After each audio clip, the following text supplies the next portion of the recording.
දෙවැනි වරටත් මිහින්තලේ මැදමළුවේ පැවැත්වෙන බද්දන්සලට සහභාගී වෙන්න හැකියාව පවතින අපි ඔබට ආරාධනා කරනවා එයටත් සහභාගී වන ලෙස.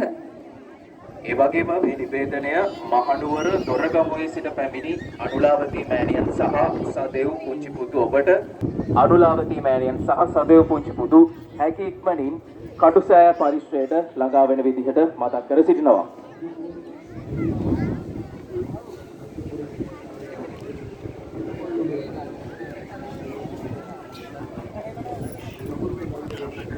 උත්සවය ආඩම්බර ලෙස ඒ වගේම අභිමානවත් ලෙස ශ්‍රද්ධාවන්ත පින්වත් ඔබ සියලු දෙනා වෙනුවෙන් මිහින්තලා පුදබිම කේන්ද්‍ර කොට ගැනීම අද සහ හෙට ඒ වගේම ඊයේ දිනත් හරි අපි ඔබට මතක් කරන්නට ඕනේ.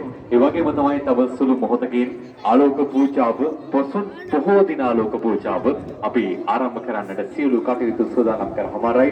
ඒ වෙනුවෙන් විතර විහාර මැද මළුව පෙරි ඉදිරි ගොස් කියන කාරණාව අපි මේ මුළු මහත් ශ්‍රාවක ඔබ සියලු දෙනා වෙනුවෙන් පවත්වන්නට ඕනේ ආයුධකමක් එක.